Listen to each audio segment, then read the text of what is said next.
আপনি কি জানেন মিল্ক পাউডার কিভাবে তৈরি হয়? এটা আমরা প্রতিদিনই কম বেশি ব্যবহার করি, চা বানাতে, বাচ্চাদের খাবারে কিংবা অন্য কোনো রান্নায়। কিন্তু এটা যে কত ধাপে তৈরি হয় সেটা জানলে আপনি অবাক হয়ে যাবেন। আর এই নিয়ে অনেকের মনে কিছু ভুল ধারণা আছে, যেমন মিল্ক পাউডারে প্রাণীর হাড়ের গুঁড়ো মেশানো হয় কিনা। চলুন আজ আমরা সহজ ভাষায় সবকিছু জানি। মিল্ক পাউডার তৈরির শুরুটা দুধ দিয়ে। খামার থেকে গরুর তাজা দুধ সংগ্রহ করা হয়। এই দুধ ট্যাঙ্কারে ভরে ফ্যাক্টরিতে পাঠানো হয়। ফ্যাক্টরিতে পৌঁছানোর পর প্রথম কাজ হলো দুধের মান পরীক্ষা করা। মান ঠিক থাকলে এরপর দুধ পাস্তুরাইজেশন প্রক্রিয়ায় যায়।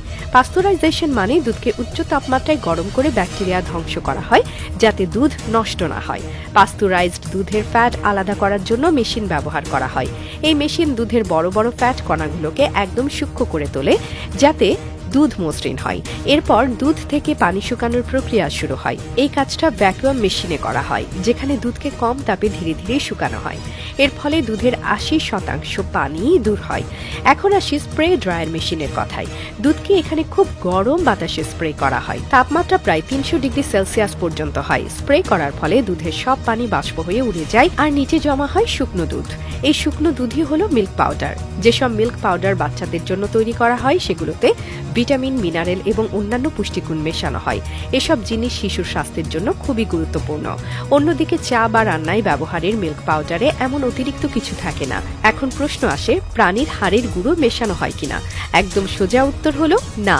এটি পুরোপুরি মিথ্যা কথা। মিল্ক পাউডার শুধু দুধ থেকে তৈরি হয়।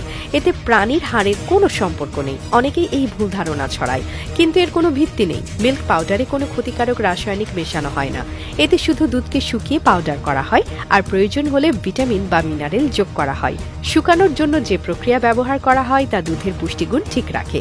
মিল্ক পাউডারের প্যাকিংও খুবই গুরুত্বপূর্ণ। ফ্যাক্টরির মেশিনে স্বয়ংক্রিয়ভাবে প্যাকিং করা হয় যাতে পাউডারটি ভালোভাবে সংরক্ষণ হয় এবং কোনো ধরনের বাইরের দূষণ না ঢোকে।